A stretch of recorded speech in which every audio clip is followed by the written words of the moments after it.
Russell viper বাংলাদেশের প্রতিটি গ্রামের আনাচে কানাচে ঢুকে গেছে রাসেল ভাইপার। এই রাসেল ভাইপার এরকম মারাত্মক একটি সাপ। এই সাপে কামড় দিলে প্রতি 2 ঘন্টার ভিতরে পেশেন্টকে ভালো ট্রিটমেন্ট করতে হবে। আর সঠিক সময় সঠিক চিকিৎসা না পেলে রোগী যে কোনো মুহূর্তে মারা যেতে পারে। রাসেল ভাইপারের ভয়ে এখন মানুষ পুরো আতঙ্কিত অবস্থায় আছে।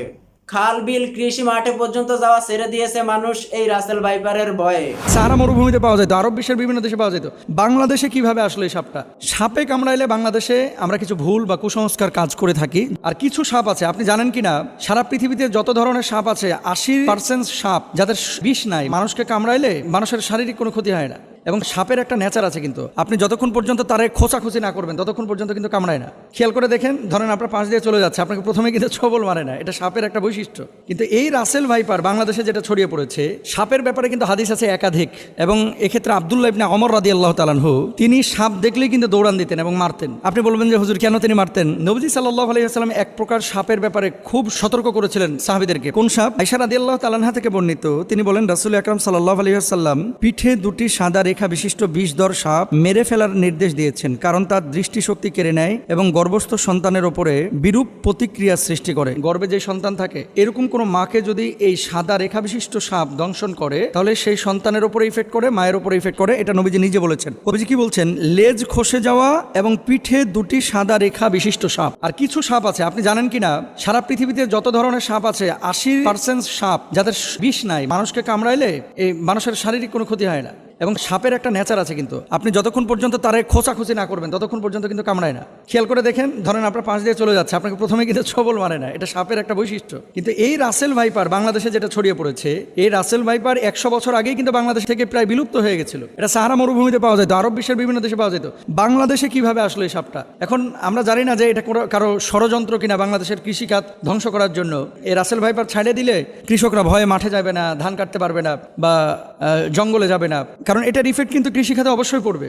ডাক্তাররা বলতেছে যে এটা যদি দংশন করে তাহলে মানুষ মারা যাবে খুব শীঘ্রই। এবং মেডিসিন বা ইনজেকশন দেওয়ার পরে, অ্যান্টিভেনম দেওয়ার পরেও কিন্তু কাজ হয় না। অনেক সময় কিডনি বিকল করে ফেলে, হার্ট দুর্বল করে ফেলে, হার্ট বিকল করে ফেলে, এই জন্য মানুষ মারা যায়। এখন নবীজি সাল্লাল্লাহু আলাইহি ওয়াসাল্লামের সেই হাদিস থেকে আমরা স্পষ্টরূপে বুঝতে পারি, যেহেতু রাসেল ভাইপার মানুষের জন্য ক্ষতিকর। এবং আজকে দেখলাম পত্রিকায় ফরিদপুরের একজন লিডার তিনি ঘোষণা করেছেন যে রাসেল ভাইপার একটারে যে মারতে পারবে তার আমি 50,000 টাকা পুরস্কার দেব। তো এখন মানুষের জীবন আগে ভাই। প্রাণী, এই সাপ, পোকামাকড় যারা দংশন করে, এগুলো পরিবেশের ভারসাম্য অবশ্যই রক্ষা করে, কিন্তু মানুষের জীবনের জন্য যদি ক্ষতির কারণ হয়ে দাঁড়ায়, নবীজির ভাষ্য অনুসারে সেটাকে হত্যা করতে হবে। এবার আসেন, সারা বাংলাদেশে প্রায় 70% জেলায় রাসেল ভাইপার ঢুকে গেছে। এখন সাপে কামড়াইলে বাংলাদেশে আমরা কিছু ভুল বা কুসংস্কার কাজ করে থাকি, যেগুলো আসলে চিকিৎসা বিজ্ঞানের আলোকেও অথেন্টিক না এবং কোরআন হাদিসের আলোকেও অথেন্টিক না। মনে রাখতে হবে, যখন কোনো বিষয় আপনার শারীরিকভাবে কোনো ক্ষতি করছে, প্রথমত আপনাকে কারণটা বের করতে হবে যে কি কারণে এটা হলো। সাপে কামড়াইছে, সাপে কামড়ানোর পরে এই বিষটা কিন্তু আপনার শরীরের মধ্যে ঢুকতেছে। এখন আপনি শরীরের মধ্যে বিষ ঢুকেছে, ওই জায়গাটা না বেঁধে আপনি নিয়ে গেলেন ওঝার কাছে। ওঝা কি করতেছে? ওই তদবির করতে করতে করতে করতে, আগে যেমন বাংলা সিনেমায় দেখা যাইতো, ওই যে বিন বাজাইতেছে আর কাইটা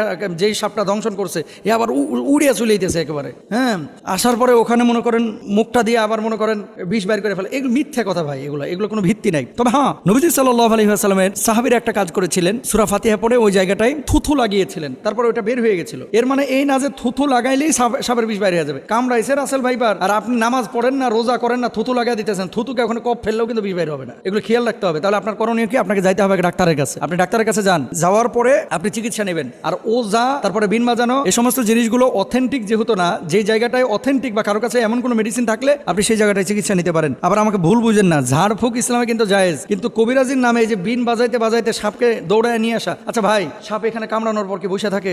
বুঝলেন কথা? ধরেন কামড়াইলো উত্তরা 10 নম্বর সেক্টরে, সাপটা 10 নম্বরে কামড়ায়া ওই ভাসতে ভাসতে ভাসতে ভাসতে রাত্রে সফর করতে করতে টঙ্গি চলে গেছে। এখন আপনি এখানে বিন বাজাইতেছেন, সাপ আছে টঙ্গিতে, উত্তরা 10 নম্বর থেকে গাড়ির আওয়াজে সাপ বিনের আওয়াজ পাইবে কিভাবে? জিনিসগুলো কিন্তু একটা ভাবার বিষয়। তাহলে আমরা এই বিষয়গুলো খেয়াল রাখবো। সাপে কামড়াইলে চিকিৎসা নেওয়ার চেষ্টা করব। সাপে কামড়ানো জায়গায় তৎক্ষণাৎ পরিষ্কার করে ব্যান্ডেজ বা সুতির কাপড় দিয়ে ঢেকে দিব, এটা ডাক্তাররা বলছেন। এবং সেই জায়গাটায় রশি দিয়ে হালকা করে বেঁধে দিবেন, যাতে করে বিষটা উপরে যাইতে না পারে। কেন বলেন তো? সাপটা যখন কামড় দেয়, বিষটা যখন এই তার দাঁত থেকে বা মুখ থেকে ছাড়ে, বিষটা ছাড়ার সাথে সাথে পানির সাথে মিশে ওই বিষটা আর শরীরের মধ্যে ঢুকে না। এই জন্য সাধারণত বিষধর সাপ পানির মধ্যে কামড় দেয় না। এই ধরা সাপ টোরা সাপ যেগুলো কামড় দেয় চিন্তার কোনো কারণ নাই, কিন্তু শুকনো জায়গায় যদি আপনারা সাপে কামড় দেয়, বি কেয়ারফুল, এখানে আমাদের একটু সচেতন হতে হবে। অনেকে সাপে কামড় দেওয়ার পর ওই জায়গাটায় মুখ লাগায় চুষে বিষ নামানোর চেষ্টা করে, এটা সম্ভব না। চুষ দিয়ে বিষ বাইর করাটা এটা বিশেষ করে রাসেল ভাইপারের কোনোভাবেই সম্ভব না। আর বিষাক্ত সাপে কাটলে বাঁচার একটাই পথ, দ্রুত হাসপাতালে যাওয়া, আল্লাহর কাছে দোয়া করা, সূরা ফাতিহা পড়ে সেই জায়গাটায় ফুৎকার করা। যাতে বাংলাদেশে রাসেল ভাইপার ঢুকে গেছে, আমাদেরকে প্রতিটি গায়কে গায়কে খেয়াল রাখতে হবে। কোথাও কি রাসেল ভাইপার দেখা যাচ্ছে কিনা, বা রাসেল ভাইপার পিছ থেকে দাঁড়াও করতেছে কিনা।